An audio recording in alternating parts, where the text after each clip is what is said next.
ముందుగా సనాతన ధర్మ కుటుంబీకులందరికీ కూడా శుభాభివందనాలు. ఈ రోజు నేను మీతో చర్చించాలనుకున్న ఆలయం చాల్కాపూర్ గ్రామంలో కొలువైనటువంటి శ్రీ ఆంజనేయ స్వామి వారి ఆలయ చరిత్ర గురించి ఈ రోజు మనం తెలుసుకుందాం. అందరికీ తెలుసు, తెలుగు మరియు కన్నడ రాష్ట్రాల్లో ఆంజనేయ స్వామి వారి ఆలయాలు లేని ఊరంటూ ఉండడం అతిశయోక్తి కాదు. మరి ఇంతటి విశిష్టత కలిగినటువంటి ఆంజనేయ స్వామి వారు చాల్కాపూర్ గ్రామంలో కొలువై ఉన్నారు. మరి ఈ చాల్కాపూర్ గ్రామంలో కొలువైనటువంటి పవనసుతుడు త్రేతాయుగం నాటివాడని అంటారు. అలాగే ఇంతటి క్షేత్ర మహిమ కలిగినటువంటి చాల్కాపూర్ స్థల పురాణం మీ అందరి కోసం. పూర్వం ఈ ప్రాంతంలో చాలికాదేవి అనే భక్తురాలు ఉండేది. ఆమె ఆంజనేయ స్వామి వారిని త్రికరణ శుద్ధిగా ఉపాసించేది. సరిగ్గా ఆ సమయానికి లంకలో రామ మరియు రావణ సంగ్రామం అతి భీకరంగా జరుగుతూ ఉండేది. జిత్తులమారి ఇంద్రజిత్తు పన్నాగం కారణంగా లక్ష్మణ స్వామి వారు మూర్చిపోతాడు. వెంటనే హనుమ అచేతుడైనటువంటి లక్ష్మణ స్వామిని రాముని దగ్గరకు తీసుకుని వెళ్తాడు. చికిత్స కోసం వానర వైద్యుడైనటువంటి సుశేషుడిని రప్పిస్తారు. సంజీవిని పర్వతం మీద లభించేటువంటి ఔషధ మూలికలతోనని లక్ష్మణుని బతికించడం కుదురుతుందని సుశేషుడు చెప్తాడు. అప్పుడు శ్రీరాముని ఆదేశంతో కపిరాజు మనోవేగంతో గమ్యానికి చేరుకుంటాడు. కానీ లెక్కలేనని మొక్కల నడుమ ఆ మూలికను ఆంజనేయ స్వామి వారి గుర్తించలేకపోతాడు. ఆ వెతుకలాటలో కాలాన్ని వృధా చేయకూడదనే ఉద్దేశంతో ఏకంగా సంజీవని పర్వతాన్ని తాను పెకిలించి గగన మార్గంలో లంకాపురికి చేరుకుంటాడు. ఆ సమయంలో సంజీవన నుంచి ఓ శకలం జారి చాల్కాపూర్లో పడుతుంది. ఆ దృశ్యాన్ని చూసినటువంటి చాలికాదేవి దిగి వచ్చి తనకు దర్శన భాగ్యం కల్పించమని స్వామిని ప్రార్థిస్తుంది.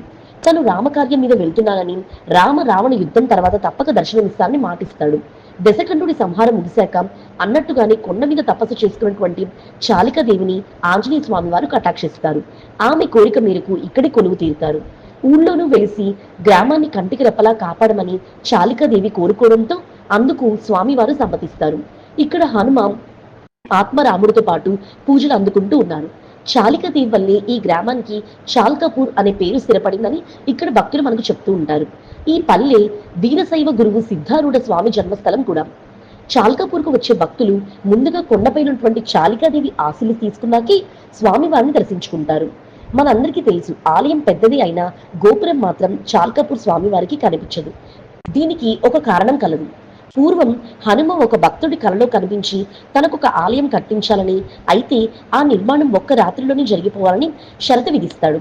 దాంతో ఊరి జనమంతా కూడా శ్రమించి తెల్లారేసరికి కూడా ఆలయ నిర్మాణం పూర్తి చేస్తారు. కానీ నిర్ణీత సమయంలోపు గోపురాన్ని మాత్రం కట్టలేకపోతారు. అక్కడ ఉత్తరముఖంగా దర్శనమిచ్చే ఆంజనేయ స్వామిని భక్తితో పూజిస్తే కోరిన కోరికలు నెరవేరుతాయని, సంతాన భాగ్యం కూడా కలుగుతుందని భక్తుల విశ్వాసం. ఆలయ ప్రాంగణంలోనే కొబ్బరికాయను ముడుకగా కట్టే సాంప్రదాయం కూడా కలదు. కోరికలు నెరవేరే వారు మళ్లీ వచ్చి స్వామివారిని దర్శించుకుని ముడుపులు విప్పేస్తారు. హనుమంతుణ్ణి సింధూర ప్రియుడని అంటారు కదా, కానీ ఈ క్షేత్రంలో మాత్రం సింధూరానికి బదులుగా కుంకుమతో మరియు గంధంతో అర్చిస్తారు.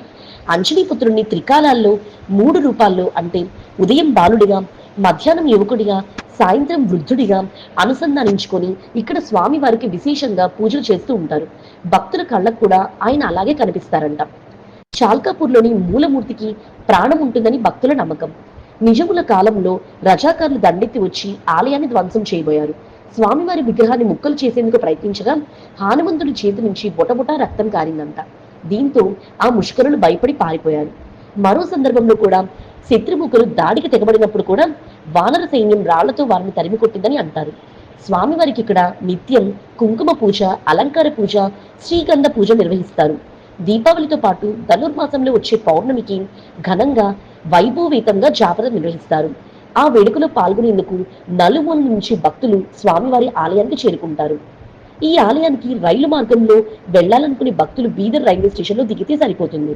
అదే రోడ్డు మార్గం అయితే బీదర్ మీదుగా చేరుకోవచ్చు. మరి తెలుసుకున్నారు కదా చాల్కాపూర్ ఆంజనేయ స్వామి వారి ఆలయ విశేషాలు. ఈ వీడియో చూసిన మీ అందరికీ కూడా కృతజ్ఞతలు.